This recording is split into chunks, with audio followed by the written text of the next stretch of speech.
মেঘালয় এই নামটা শুনলেই ছোটবেলা থেকেই ভীষণভাবে এক্সাইটেড ফিল হতো। ছোটবেলায় যখন প্রথমবার ভূগোল বইতে মেঘালয়ের নাম এবং বর্ণনা শুনেছিলাম, তখন থেকেই মনে হয়েছিল যে এই জায়গাটায় একবার না একবার তো যেতেই হবে। তাই এই ছুটিতে আমি, ন্যারেটর এবং বোরিং ব্যাংকার আমরা প্ল্যান করলাম মেঘালয়ে যাব। তবে এইবারে শুধুমাত্র আমরা ঘুরতে যাচ্ছিলাম না, আমাদের হাতে ছিল কিছু কাজ, কিছু শুটিং। আমরা ভীষণভাবে এক্সাইটেড ছিলাম।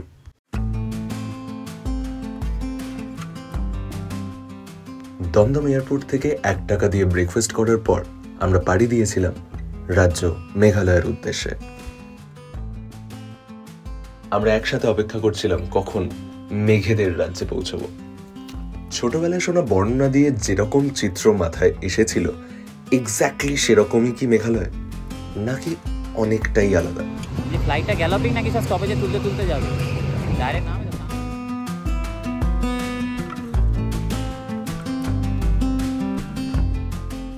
আমরা ছোট থেকেই আকাশের দিকে যখন তাকাতাম, আমাদের বোধহয় সব থেকে ফ্যাসিনেট করতো মেঘ।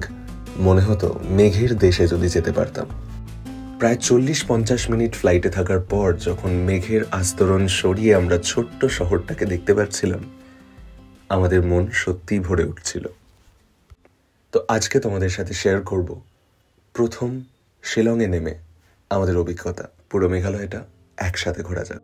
শিলংয়ে ল্যান্ড করেই ট্যাক্সির একটা ঝুটঝামেলা কাটিয়েছিলাম বটে, তবে আমরা লোকেশন দেখে এতটাই মনোমুগ্ধ হয়ে গিয়েছিলাম, সেই ঝুটঝামেলার কথা আমরা খুব একটা তোয়াক্কা করিনি। আসলে সমস্যাটা হচ্ছে, তোমরা যখনই শিলংয়ে নামবে তখনই তোমার 10 কিলোমিটারের আশেপাশে তুমি কোনো ক্যাব সার্ভিস পাবে না। তো ওইখানেই তোমরা পেয়ে যাবে লোকাল ট্যাক্সি, এবং সেখানের ভাড়াটা একটু বেশি হলেও লোকেশন দেখার আনন্দে তোমরা সেই ভাড়ার কথা ভুলে যেতে পারো। শিলং পৌঁছে আমরা অপেক্ষা করছিলাম আমাদের আরো এক সঙ্গীর জন্য। সেও প্রায় পৌঁছেই গিয়েছিল। আমরা শিলং নেমে খুঁজছিলাম এমন কোনো একটা রেস্টুরেন্ট যেখানে আমরা লাঞ্চ করতে পারি।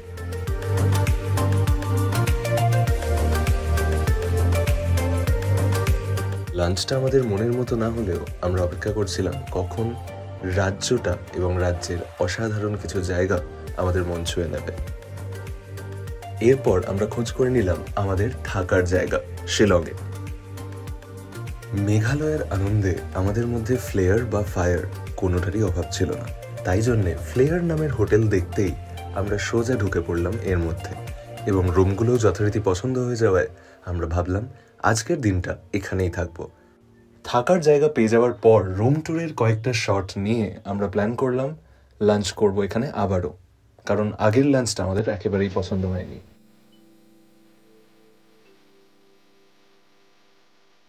লাঞ্চ করে একটু জিরিয়ে নিয়ে আমরা সন্ধ্যেটায় ঘুরে দেখলাম সামনেই একটা মার্কেট।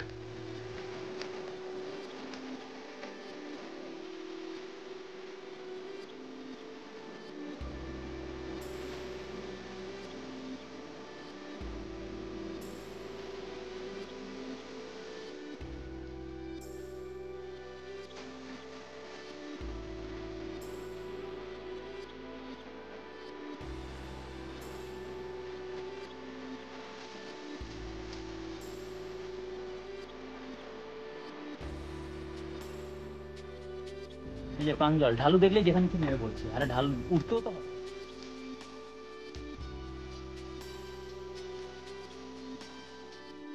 শুনতে যাচ্ছি যেখানে ঢালু পাচ্ছে নেমে পড়ছে, এবার ঢালুটা নামলে তো উঠতেও তো হবে, সেটা তখন ভুলে যাচ্ছে। ওটার সময় বুঝতে পারছি। আমি ক্ষমা প্রার্থী, আমি আর ঢালু জায়গা দেখলে নামবো না, নিজেকে কন্ট্রোল করার চেষ্টা করবো, অনেক ধরে রাখবো আমি নিজেকে। হবে না শিলং, ওটা সায়নই হতো। যথারীতি মার্কেটে একটু ঘুরে নিলাম, এবং ওইখানে গিয়ে আমাদের অভিজ্ঞতা হলো ওয়াইন শপে। ইয়েস, শিলং ওয়াইন শপে দাম দেখে আমাদের মস্তিষ্ক ঘুরে যাওয়ার জোগাড়। আমি ফার্স্ট অফ অল বিয়ার ছাড়া কিছু খাই না। পুরো মার্কেটটা ঘুরে আমরা বিভিন্ন জিনিস দেখলাম, এবং কোনো জিনিসই প্রায় কিনিনি।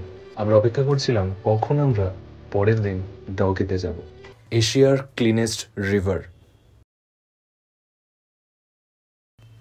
প্রথম দিন তো মেঘালয়ে আমাদের কাটানো শেষ। এরপর আগামীকাল আমরা রওনা দেব ডাউকি। এরপর পুরো ট্রিপে আমাদের জন্য অপেক্ষা করে রয়েছে বিভিন্ন thrilling moments. Double decker root bridge trek যে আমরা করতে পারবো তেমনটা আমরা ভাবিনি কখনোই।